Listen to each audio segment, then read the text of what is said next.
Samsung just released a new folding phone with a bold claim that it has revolutionary flexible glass, like it says here on their website. We'll be putting that to the test today. This is the Samsung Z Flip, or the Flips, depending on how you open the box. It does come with a case, one for each half of the phone. Kinda nice. Samsung says this is a statement smartphone for people who want to stand out, a phone that demands attention. And I'd have to agree. The ability to fold your phone in half is genuinely crazy. And by crazy, I mean crazy awesome. We can now have a full-size phone in a compact design that takes up half the space. The future is amazing. It's time for a durability test. Let's go. Let's get started.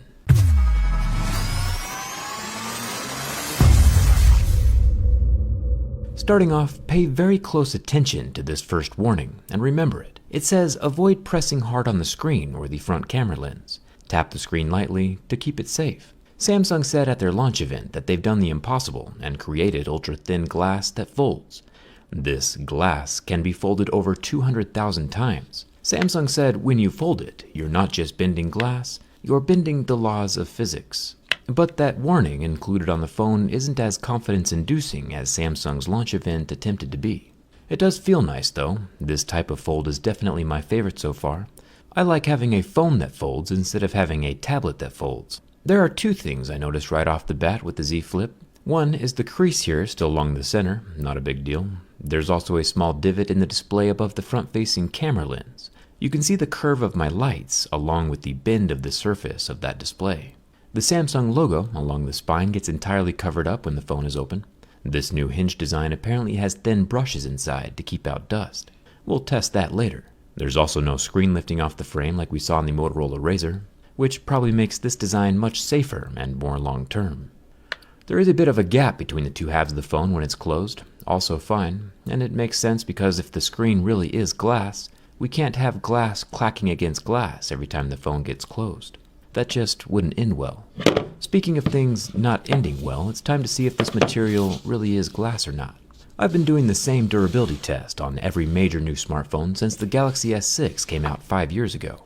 It is an expensive hobby, yes, but I think it's fairly useful in finding out what your phone is made from, and how well it'll handle everyday life. Plastic, as we know, scratches at a level 2 or 3. Real glass would scratch at a 5 or a 6, and sapphire would scratch at an 8 or 9, right under diamonds, which are level 10. As my firstmost pick touches the display of the Galaxy Z Flip, we can see marks start to appear. This is rather unfortunate. Continuing onward, we can see deeper grooves happening at a level 3. This is exactly how a plastic screen would react. Exactly like we saw in the Galaxy Fold, the Motorola Razr, and basically every other plastic screen smartphone ever made. For kicks and giggles, we can bump it up to a level 4, and I could physically feel the tip of the pick start to cut the display surface open. So why in the world would Samsung talk about flexible glass so much on their website and at the launch event? It could be that they are using a hybrid plastic polymer with little specks of glass ingredients inside, and then just, calling it glass. But that doesn't really seem like a very nice thing to be doing. If a company says glass, their customers will think of a hard, clear material that has excellent scratch resistance. From a durability perspective, that scratch resistance is the primary reason that glass is used on basically every smartphone display. Samsung is calling this glass, but this display clearly doesn't have the scratch resistance or structural benefits that customers are expecting from glass. If glass isn't glass, then truth doesn't matter, and truth should matter. This isn't American politics. Samsung is currently the #1 smartphone manufacturer in the world, and we shouldn't be calling this screen glass when clearly my fingernail is leaving marks on the surface, over and over. I'm not sure what Samsung's thinking over there, but we clearly have scratches at levels 2, 3, 4, and fingernail. I don't know what material this is, but Samsung definitely shouldn't be calling it glass, and I'm disappointed. Even if I jump up here to the front-facing 10-megapixel selfie camera, the surface is covered in that same so-called glass material, and can still be scratched with my fingernail. I'll come back to this again in just a second. The raised screen bump around the edge of the screen is made from plastic. This is the same thing we saw in the Galaxy Fold. This guy kind of holds the screen in place and keeps people from peeling off the top layer. The volume rocker is made from metal. The recessed power button over here on the side is scratchable. I'll set my fingerprint and see if it still works. Don't mind my thumb, by the way, I smashed it with a TV a few weeks ago. Now the phone is still able to be unlocked, even though the fingerprint scanner is damaged, but to test it some more, I added some more scratches. And after the additional scratches are in place, my fingerprint stopped working. Interesting. The frame of the Galaxy Z Flip is made from metal, and down here along the bottom, we have more metal alongside the singular loudspeaker, the USB-C port, and, the no headphone jack. The whole frame of the phone seems to be made from metal, which is a good thing, and will hopefully keep the phone together during the bin test later. There are a few plastic antenna lines, and a removable SIM card tray, but no expandable memory. The center hinge mechanism is made from metal, with that Samsung logo recessed into the spine. Each of the tiny letters is made from a piece of shiny foil that is glued inside the cavity. These will probably never fall out on their own, but it's interesting to see what the Z Flip is made from. The rear panels are made from glass, both the top and the bottom sections. This mirror purple is kind of growing on me. It gradually switches between purple and blue, depending on how the light is shining on it. There are two cameras on the back, a 12 megapixel ultra wide angle camera, and a 12 megapixel normal camera, both covered in real scratch resistant glass. I think the fingerprints are getting a bit out of hand though. Thanks to our channel sponsor Dbrand for hooking me up with the limited edition robot camo. Each of these fingerprint fighting skins are totally unique. No two phones will be the same, and the individual drawings are super intricate, and are currently available for every phone that Dbrand covers, not just the Galaxy Z Flip. I got one added to the back of the grip case for my Note 10 Plus, since the grip case has the cutout for skins and can be swapped out whenever. Kinda fun. I'll leave a link down in the description if you want to pick up some robot camo or a case for your own phone. One cool thing about the Folds is it has the world's tiniest viewfinder for selfie taking. I can double click the power button and it lets me see myself and take a cute little pic. Thumbs up for that. We'll perform the world's smallest scratch test on it, and moving up through Mohs scale of hardness, we can see that pics 1 through 5 don't leave any marks, like we would expect. We only see scratches starting at a level 6, with deeper grooves at a level 7, which is the scratch resistance we expect from anything with the word glass in the name. Anything that scratches earlier should not be called glass. Even if the Z Flip display does hypothetically have glass ingredients in it, we shouldn't be calling it glass unless it has the properties of glass. I can't go make a pile of mud, sprinkle in some chocolate chips, and then call my mud a cookie.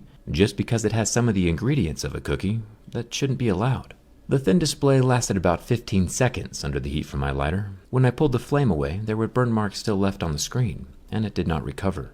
One really interesting thing though, if you watch again, is that you can physically see the screen change shape as the heat from my lighter heats it up. Plastic, of course, is affected by the temperature of my lighter. Glass, however, would not be physically affected in the same way. As the surface cools down, the shape of the screen returns to normal. Let's start with the slam shut test. You know, if you get a little aggressive with hanging up on someone after a phone call, and you smash the phone closed. We gotta see if the phone survives. It does have the physical raised bumpers all along the outer edge of the screen. Those bumpers are absorbing most of the slamming force, and the screen is still in one piece. Of course, the phone is meant to fold inwards. Samsung said it would survive 200,000 times, which is 182 times a day if you plan on keeping your phone for 3 years. Bending back the opposite direction, though, is a different story. With the first flex, we get a small separation of the frame near the antenna line, and the top half bumper started coming loose. But the screen of the Z Flip is still entirely intact and in one piece. It still shuts and opens, with no grinding of the hinge. We'll try it again. You can see the back panels of the phone meet in the center, providing more support to keep the phone from bending backwards. And the phone hinge does a really good job of keeping the phone shape for the most part. Only on our third bend did we finally hear a snap from the frame near that power button. And even then, the so-called glass screen of the Z Flip is still intact. Folding screens are pretty resilient. Even though the phone doesn't really shut quite right anymore, it's physically withstanding quite a bit more abuse than I initially thought it could. Only now, after all its previous bends and cracks, does the back panel shatter. It's only a cosmetic wound since the display is still working just fine, and this is good to know. All the important things are still functional. You might be asking, hey Jerry, what if there is a super thin nano layer of glass on top of the display? If that were true, we would start to see fractures and cracks from that nano layer, but instead we only see the tip of my Mohs pics cutting into the plastic, like we would see with any piece of plastic that gets cut. This screen is in no way scratch resistant whatsoever, and if poked hard enough, the pixels will still get damaged. It does survive my bin test, however. Everything is still functional. This is certainly the most durable folding phone we've seen yet. Samsung did say that they designed this new hinge with little tiny fibers inside, or little brushes, to keep out dust and dirt from the folding bits. It'll be awesome to see what this looks like from the inside during the teardown, so make sure you're subscribed for that.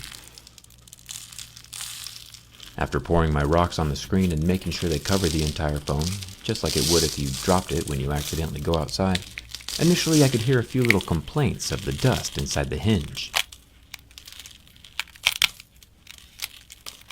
But after blowing all the dust off, those complaints mostly went away. This new hinge design might actually be the start to something really good. But the real danger of calling something glass means that people will think they have the protection of glass when that clearly is not the case. Glass distributes pressure along the whole phone, while this plastic allows that pressure to get in and damage pixels. You can see that each pressure point from my pick kills the line of pixels directly above it. This would not happen if the screen were glass, and it's dangerous to let people walk around with that false sense of security, like Samsung gives them when they call it glass. And that's not all. Each of these puncture wounds does let air get inside the sealed OLED layers, which kills even more pixels. A puncture or cut in the plastic screen is a cancer that'll eventually spread across the whole display. Yeah, I sound a bit apocalyptic, but it's important to know what your phone is capable of and what might damage it. So remember, the Samsung Z Flip does not have a true glass screen, and it's still very fragile. That being said, it's also still pretty awesome.